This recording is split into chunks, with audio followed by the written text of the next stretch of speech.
eh, karena standar yang kita gunakan broker yang 5 digit, sehingga teman-teman kalau nanti ada yang menggunakan 4 digit, kalau saya menyebut 247 berarti di sana 24,7 yang eh, angka terakhir adalah angka sen.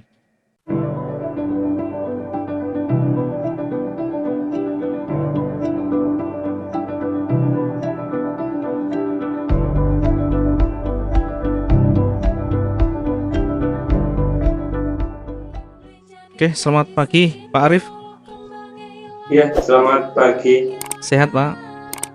Alhamdulillah sehat, Pak. Suara saya masuk ya, Pak?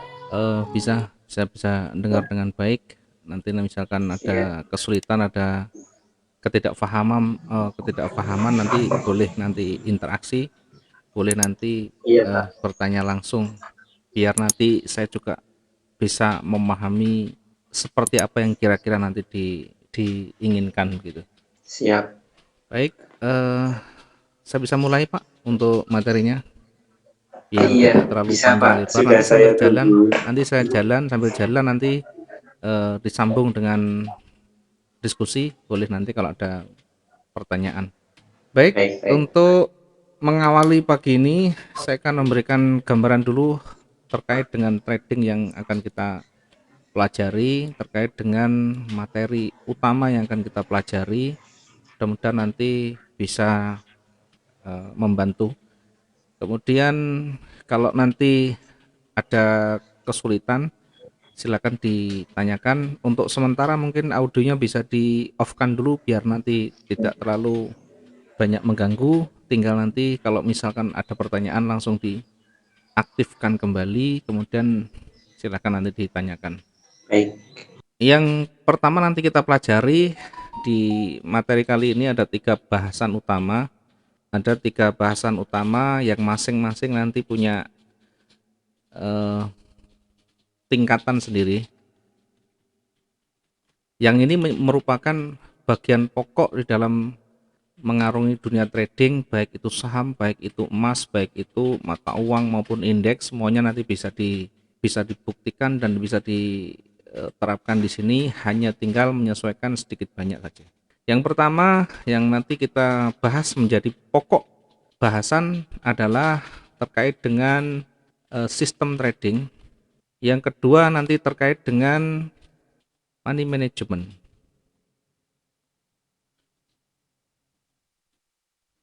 Terkait dengan manajemen atau risk management.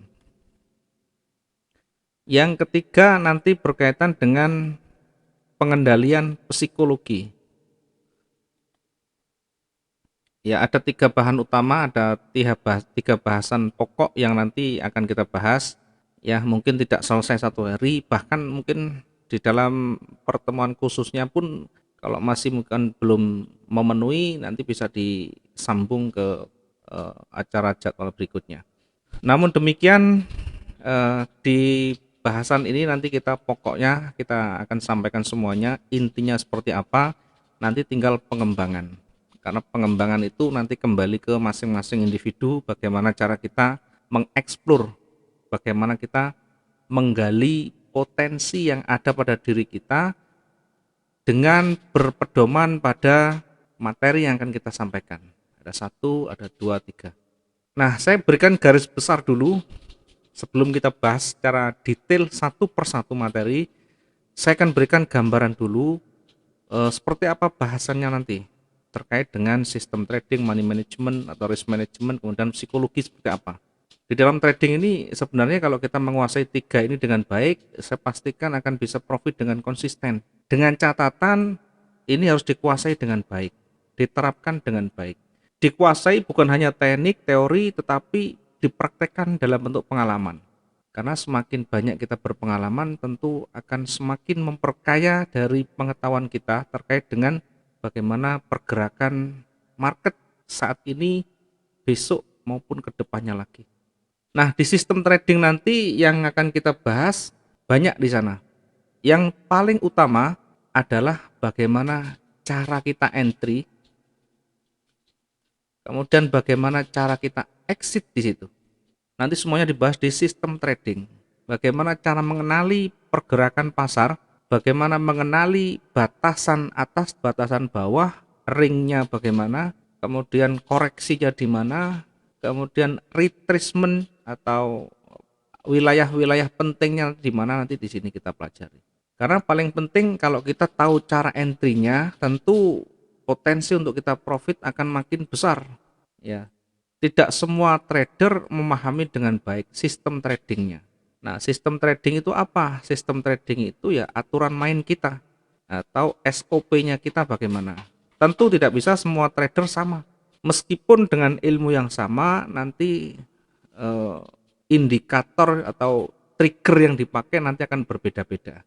Artinya untuk mengenali kapan kita entry buy, kapan kita entry sell, nanti masing-masing punya pengalaman yang berbeda, punya cara yang berbeda menentukannya. Yang penting tahu kapan kita entry buy, kapan kita entry sell. Dengan cara apa? Dengan cara mengenali banyak petunjuk di sana nanti. Ya, ini yang kita pelajari di sistem trading. Kemudian harus kenal dulu, saya ini nanti mau trading dengan sistem seperti apa, dengan gaya seperti apa. Kalau misalkan saya suka dengan trading jangka panjang itu orientasinya ya mingguan, bulanan, bahkan tahunan. Maka kita bisa menjalankan dengan sistem jangka panjang. Ilmu yang kita pakai, teknik yang kita pakai tentu juga menyesuaikan dengan sistem trading kita. Kalau kita trading dengan jangka pendek misalkan, ini waktunya harus sesuai. Kalau saya tidak punya banyak modal, saya menggunakan trading jangka panjang bagaimana? Ya tidak bisa, nanti tetap potensi keuntungannya kecil dan resikonya semakin besar karena harus mampu menahan ratusan ribu pip dalam satu harinya, dalam tradingnya untuk bisa menahan floating minus. Ya, karena sistem yang digunakan sistem jangka panjang atau trading jangka panjang. Kalau misalkan kita hanya trading jangka pendek, maka nanti cara kita analisa pun beda. Cara entry-nya pun beda. Kapan kita buy, kapan kita sell nanti akan berbeda. Nah, kemudian nanti belajar pula untuk bagaimana mengendalikan target kita. Baik itu profit, baik itu ruginya. Nah, nanti banyak panjang lebar terkait bagaimana membatasi atau bagaimana manajemennya, nanti dibahas banyak di sini di money management dan risk management. Ini terkait dengan manajemen lot, terkait manajemen rugi atau resiko. Ya, kenapa kita harus membatasi rugi? Kenapa kita harus memahami manajemen risiko? Ya, diingat di dalam trading tidak ada yang pasti, tidak bisa menjanjikan kepastian kita profit. Tetapi kalau rugi pasti. Maka yang paling utama yang harus kita lakukan adalah membatasi kerugian ini, kemudian meningkatkan probabilitas keuntungan kita dengan cara memahami banyak terkait dengan sistem trading kita. Kenapa kok mesti rugi? Karena begitu kita entry, pertama kali pasti kena spread nanti, sehingga pasti rugi. Begitu masuk sudah rugi duluan, ya. Maka yang paling penting nanti selain kita memahami sistem trading adalah money management, karena ini berkaitan dengan pengelolaan modal kita, berkenaan dengan roh dari trading kita. Kalau kita manajemennya acak-acakan, sistem tradingnya kita menguasai dengan baik, ya tidak ada gunanya. Tetap saja berpotensi nanti habis karena tidak mampu melakukan manajemen resiko dengan baik. Ya, nanti yang paling utama tentu berkaitan dengan lot, manajemen lot berkaitan dengan manajemen resiko di situ. Dua-duanya harus seimbang, antara sistem trading dengan money management harus imbang di sana, tidak boleh menguasai salah satu. Menguasai money management dengan baik, tapi tidak tahu cara menentukan entry-nya di mana. Kapan harus masuk, kapan harus keluar, kapan harus menunggu. Maka dua-duanya ini harus seimbang, harus dua-duanya dikuasai dan diterapkan dengan baik. Yang ketiga, psikologi. Ya, ini berkaitan dengan tingkat kecemasan, berkaitan dengan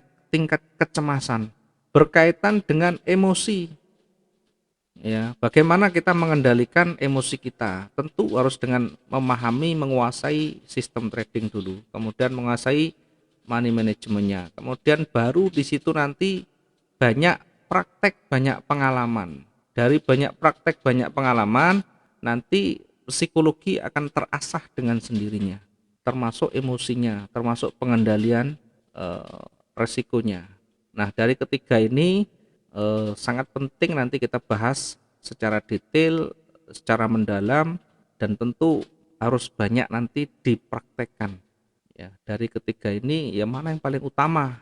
Ya, sebenarnya semuanya perlu dipahami, perlu dikuasai. Tetapi yang pokok tentu yang sistem trading dan money management. Ya, bukan berarti psikologinya tidak penting, ini juga penting. Ya, sehebat apapun kalau kita profit tidak dikendalikan, psikologi tidak dikendalikan, emosi meledak, maka satu saat kita masuk dalam posisi yang bertentangan, berlawanan dengan arah pasar. Begitu salah karena psikologi tidak terkontrol dengan baik, tingkat kecemasan ini tidak terlatih, maka belum apa-apa sudah di-cut loss. Belum kita memenuhi target kita, semuanya masih berjalan, baru di awal karena kecemasan tingkatnya betul-betul luar biasa, psikologi tidak bisa mengendalikan, akhirnya cut loss di awal atau stop lossnya didekatkan, sehingga harusnya masih berpotensi untuk profit karena cut loss dulu, karena ruginya sudah dihilangkan dulu, ternyata setelah itu kembali pasarnya, sehingga potensi untuk kita profit menjadi hilang karena sudah di cut loss duluan. Maka ini nanti perlu teknik untuk mengendalikan psikologi, ya. Kemudian kita coba untuk bahas satu persatu, mulai dari sistem trading dulu. Ya, kita akan mulai dari sistem trading dulu.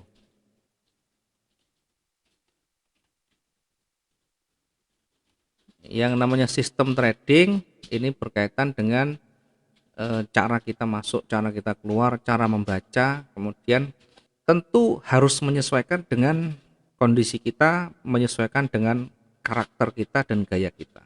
Dimana kalau sudah sesuai nanti jalankan, tidak usah noleh kiri kanan, tidak usah melihat teman-teman yang lain. Teman-teman yang lain pakai cara ini kok bagus, pakai cara itu kok bagus. Ya, kita tetap harus punya prinsip sendiri, harus jadi diri sendiri. Yang terpenting jalankan saja langkah demi langkahnya.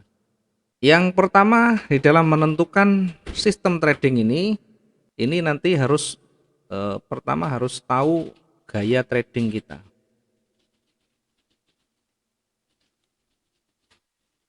Atau tipe trading kita. Ya, nanti silakan ditentukan menurut keyakinan kita, menurut kecocokan kita. Semuanya mungkin bisa coba dulu di awal. Ada gaya trading, ada tipe trading yang bisa kita pilih. Yang pertama bisa kita trading jangka pendek atau mungkin trading cepat dengan cara scalping. Ya, trading gaya scalping atau scalper orang yang menggunakan teknik ini. Nah, scalping ini yang kita ambil cepat, jadi target profitnya, TP-nya kecil. Ya, TP-nya kecil. Kemudian time frame yang digunakan juga rendah. Ya, time frame rendah ini berapa? Ada M1, kemudian bisa juga dengan M5, bisa juga dengan M15. Ini namanya time frame rendah. Nah, di gaya trading jenis scalping ini menggunakan time frame-nya time frame rendah. Kalau kita menggunakan time frame D1, salah alamat nanti. Ya, sulit untuk menemukan. Maka yang digunakan ya time frame-nya time frame yang rendah. Kemudian target profitnya juga tidak terlalu tinggi, target profitnya kecil. Ya, ini bisa 10 sampai 15 pip. Oke, perlu saya jelaskan pengertian pip yang saya maksud di sini. Ya, mungkin ada perbedaan penyebutan, namun demikian saya jelaskan dulu biar nanti tidak salah di dalam memahami. Karena kalau kita berkaca pada mungkin tahun-tahun yang lalu atau sebelum ada pasar dengan digit yang lebih banyak, kalau kita lihat ini di sebelah kanan ini ada harga, ini menggunakan euro USD. Jadi saya coba untuk menjelaskan biar nanti tidak salah paham terkait dengan pengertian pip yang saya jelaskan di sini. Ya, patokan yang kita gunakan adalah Euro USD. Ini menggunakan, kalau di broker yang kita gunakan menggunakan 5 digit di belakang koma, 5 digit di belakang koma, maka saya menyebutnya kalau ketika kita menarik dengan crosshair di sebelah kiri atau Ctrl F ini, tanda plus kiri atas. Kalau kita menarik misalkan yang warna merah ini, saya tanda dulu. Ini misalkan saya tarik menggunakan crosshair, saya ukur dari ujung ekor atas ke ujung ekor bawah, ini 247. Yang ada di situ apa adanya. Yang di tengah itu ada kosong garis miring 247 garis miring 1.18481. Yang di tengah adalah jaraknya, yang sebelah kanan itu yang setelah garis miring lagi adalah harganya. Artinya kalau saya menyebut 247, artinya yang saya gunakan adalah patokannya broker 5 digit di belakang komanya ini. Apakah ada yang 4 digit? Ada. Kalau nanti dia 4 digit, berarti kalau saya tarik ke bawah, karena standar yang kita gunakan broker yang 5 digit, sehingga teman-teman kalau nanti ada yang menggunakan 4 digit, kalau saya menyebut 247, berarti di sana 24,7. Yang angka terakhir adalah angka sen, sehingga 247 ini artinya 24,7 pip ya di broker yang 4 digit ya. Yang 4 digit sama 5 digit kira-kira yang akurat yang mana ya? Tentu yang 5 digit, karena 5 digit sen yang terakhir itu diikutkan angkanya bergerak pun dihitung. Kenapa tidak sama antara broker yang 4 digit dan 5 digit? Ya, karena perkembangan teknologi dan perkembangan zaman yang awalnya dulu yang berkecimpung di dunia trading atau yang ikut berbisnis trading itu tidak terlalu banyak. Sekarang sudah mulai antusias, sudah mulai banyak, sehingga penambahan banyaknya angka yang masuk, banyaknya peminat yang masuk dalam dunia trading membuat harga menjadi angkanya menjadi makin besar ya, karena perputaran uang tiap hari sangat besar ya. Akhirnya yang 4 digit jadi tidak menampung, kemudian dikembangkan ditambah menjadi 5 digit lagi, saking banyaknya perputaran ya, perputaran uang, perputaran pengguna dan sebagainya. Oke, basic yang kita gunakan yang pasti yang di belakang komanya 5 digit. Sehingga saya jelaskan di awal, jangan berbeda memperdebatkan istilah. Kalau saya menyebut ini 112 ya berarti mindsetnya langsung diatur. Kalau saya menggunakan 5 digit di belakang koma berarti 11,5 ya. Saya kenapa tidak menggunakan istilah pipet, tidak menggunakan istilah poin atau sebagainya, karena saya lebih gampang dan lebih mudah untuk menyampaikan. Yang terpenting audien yang kita sampaikan memahami ya, jangan hanya berdebat dengan istilah pip atau pipet atau sebagainya, karena yang paling pokok menjadi bahasan kita adalah bagaimana tekniknya, bagaimana cara kita untuk bisa membaca arah kemudian menentukan titik entry, titik exit dan profit di sana ya. Ini mudah-mudahan bisa difahami. Jadi sudah saya sampaikan di awal untuk penjelasan yang kita sampaikan. Oke, kembali ke materi terkait dengan gaya trading. Yang pertama tadi adalah gaya scalping ya. Jadi kalau scalping itu sekali lagi istilah ini kalau kita terjemahkan dalam bahasa sehari kita adalah mengumpulkan sedikit demi sedikit, lama-lama menjadi bukit. Karena ini satu hari bahkan terkadang bisa ratusan transaksi atau ratusan order kita bisa lakukan. Hanya memanfaatkan koreksi mungkin ya. Kalau misalkan pasarnya naik kuat, kemudian kita manfaatkan koreksi untuk turun sebentar. Yang kita lakukan karena mengambil target profitnya kecil.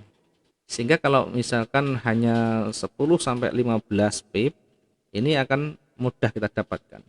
Yang paling gampang kita lihat dari lot kita, misalkan lot kita 0,1 Ya, kalau ini untung sudah $1 atau $15, artinya ini sudah, sorry ya. Ya, misalkan eh, lot yang kita gunakan 0,1. Kemudian kalau 10 pip berarti $1. Profit kita $1 berarti ini 10 pip. Ya, ini berarti 10 pip. Kalau 1,5 berarti ini 15 pip. Atau misalkan $2 berarti ini 20 pip. Karena 20 ini kalau dikalikan lotnya menjadi $2. Nah, kita mengambil kecil-kecil begini. Kita mengambil profit yang kecil-kecil. Target kita dalam satu kali transaksi itu ya kecil-kecil, 10 sampai 15 ini.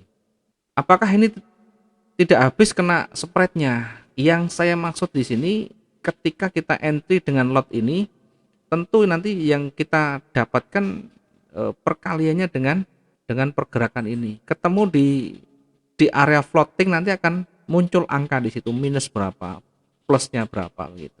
Ya, kalau misalkan 10 kan dikalikan 0,1 tinggal jadi $1.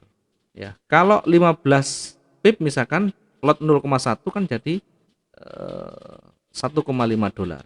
Kalau 20 pip lot yang kita gunakan 0,1 berarti floating plusnya di sana adalah $2 di situ. Nah, ini adalah gaya namanya scalping. Kira-kira cocok apa tidak nanti juga kembali ke masing-masing. Kalau kita coba misalkan ternyata saya capek sekali dari pagi ketemu sore atau dari pagi ketemu pagi, saya hanya dapatnya sekian padahal capeknya luar biasa. Dan kalau kita salah di dalam posisi kita, entry kita buru-buru, profit yang dikumpulkan dari pagi sampai sore bisa habis dalam satu kali transaksi. Maka perlu nanti yang namanya target profit harian kita atau target profit yang harus kita dapatkan berapa satu hari itu. Ini adalah teknik scalping.